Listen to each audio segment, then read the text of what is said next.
What is happening, everyone? Welcome back to G-Ball Vision. Today we are taking a look at one of my favorite affordable knives of all time, the Ferrum Forge Stinger. Now this is the base version. They have a ton of different versions, styles, and models of the Stinger. They have button locks.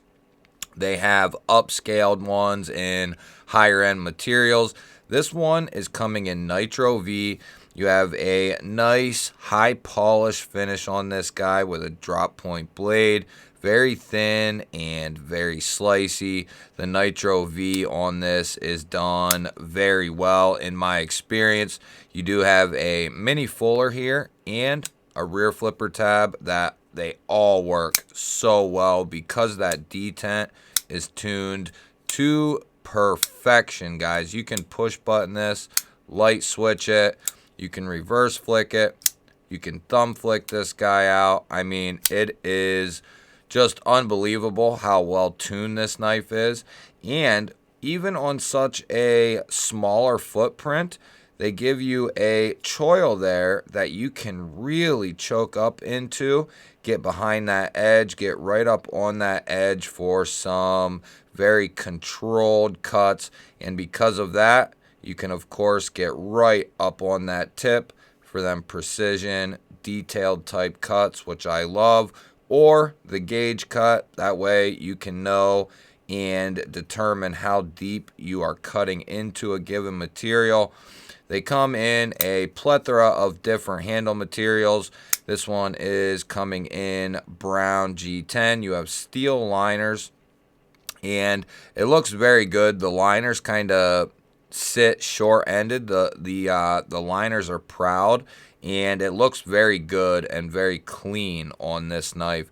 You do have good access to that liner. Very easy to disengage. The lockup on this thing is solid, sitting like 40% or so, which is a good thing. Very, very fun knife to carry, and it's very lightweight as well. You have a very minimal deep carry clip, recessed and recessed screws. I love that little clip. It works very good, and you do not feel that thing in hand at all. Very well done from the Ferrum Forge boys. Why don't we go ahead and we'll get a couple of quick specs on this thing. It's not a big knife, but it feels in hand a little bit bigger than it really is. So it's coming down around 7 3/16 inch overall.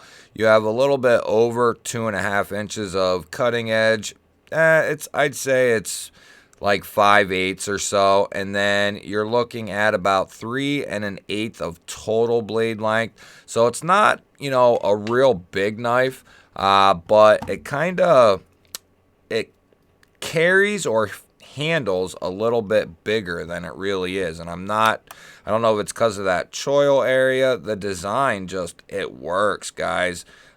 Even when you are not choked up, I still have plenty of room on that handle. I mean, of course, I live up in the choil if I'm using this knife, but even in the choke back grip, it is nice and comfortable. We're coming in about 2.5 ounces, which for the ratio boys out there, that is basically way above perfect.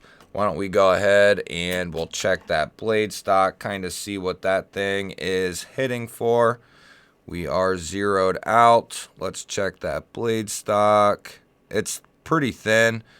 Coming down probably around 105 thousandths, give or take a little bit. These calipers are probably not perfect. They're close to being spot on, but let's see here. About 10 thousandths behind the edge there on that particular spot. This is basically a gentleman's carry EDC slicing dream right here. And, for the people who like to fidget, it's going to be a very good option. And these are available right now. I saw them on Amazon for about 80 bucks. And to get this kind of build, Nitro V, 80 bucks, maybe a touch high, But, I mean, Civivi is getting the same exact price. And I would take this over, 9 out of 10 Civivis. So, if that tells you anything, bug out, 80-20.5. Deca. The Deca and bug out are going to be fair comparisons to this guy. The RSK is going to be quite a bit bigger than the Stinger. PM2 will also be quite a bit bigger. And the Para 3, that will probably be a nice comparison there. Yeah, that's about spot on there with the Para 3. Pretty close anyway. So it's, for me, it's more of a secondary carry. A lot of people could, I could primary carry this, but typically I wouldn't. You have some nice useful jimping up here, and it really locks you in because it is that finer end jimping. The only thing I would say is I wish it was extended just a little bit more. That way, if I'm really up here, because when I'm all the way up here, I am past it by quite a bit. If they just gave us a few more jimps, would this be even more melting in the hand comfortable? But it's definitely a good looking knife. It is, this isn't a hard use knife per se. This is more of a day-to-day, everyday carry knife, gentleman style user, lightweight user. It's a nice little package. That's what she said. The detent on this, guys, is just tuned to perfection. Look at that thing. It kind of reminds me of the F-22 as far as how good and how quick that thing comes out. It reminds me of an auto, like this is the button. Look at that. That is just incredible. You have a nice positive lockup. And then on the close, nice positive click. Open.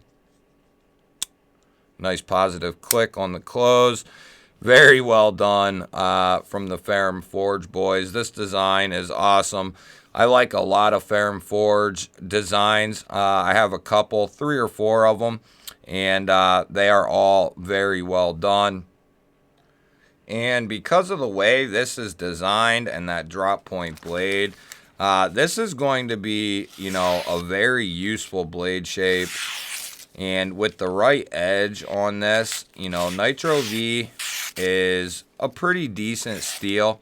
Is it a super steel? No, it's not. But it's pretty damn good. I would have preferred if they did this in 14C 28N. A lot of people think, Nitro V is... I've heard a lot of people say or think that Nitro V is close or similar to 14C when it's really not quite that close. Really, the only similarities between Nitro V and 14C is they both have basically the same exact edge retention.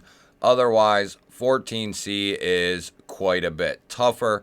It also is quite a bit more corrosion resistant, probably by 2 points on a scale out of 1 to 10. 2 points higher on the toughness, 2 points higher on the corrosion resistance. And they are fairly similar in their retention, which is not the best. It falls kind of short. Both of them do. Realistically, 14C doesn't have the best edge retention. But where it doesn't have the edge retention, it makes up for in toughness and corrosion resistance while being able to take a nice edge, easy to sharpen, easy to make it, nice and sticky sharp. And Nitro V sharpens similarly. It's just not as tough. It's just not as corrosion resistant. So to say that they are the same, they really are not, and I've heard lots of people kind of claim that Nitro V is just like 14C when it's really not just like it.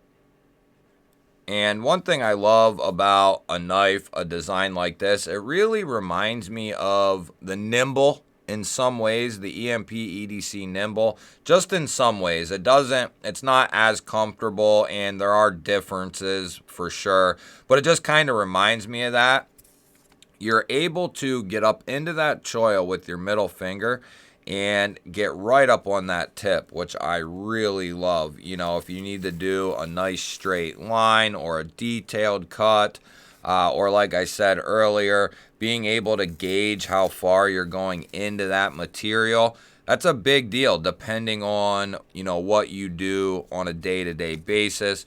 As far as cutting the cardboard, this is going to be, you know, a pretty good cardboard destroyer just because of how thin this blade is, and, you know, the edge is very good on here right now.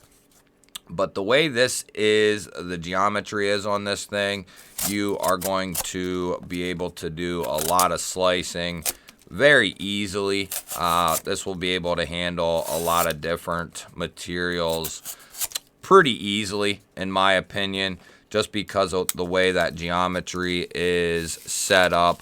But definitely a cutting machine. The Stinger is not, you know, a new knife by any means, but it is a good one, and it's one that I kind of wanted to get a video out on. I've had this knife for quite a while and haven't done much content on this as just a singular knife, you know, a video on just this.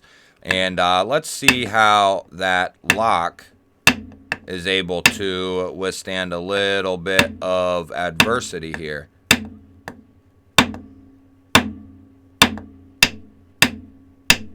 Yeah, she's solid, guys. I mean, this thing is locked up tight. There is no movement any which way, no side to side, no up and down.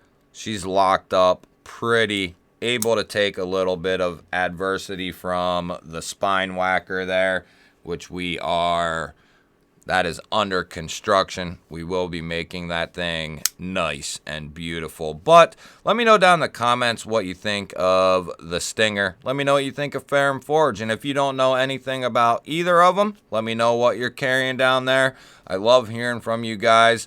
It means a lot when I see your comment roll through. Hit the thumbs up button. That helps get the videos out there, helps get them circulated. And let me know down in the comments what you want to see next, or various ideas of things that you just want to see in general. Top 10s of this, 5s of that, whatever it might be. Feel free to leave them down in the comments. Love hearing from you guys. Hit the subscribe button if you're new to the channel, or if you've been here before and you're not subscribed. What are you doing? Hit that subscribe button. I would love to have you here. Otherwise, guys, I'll throw up a couple new videos here, and here. Go watch one of them, and I will catch you on the next one.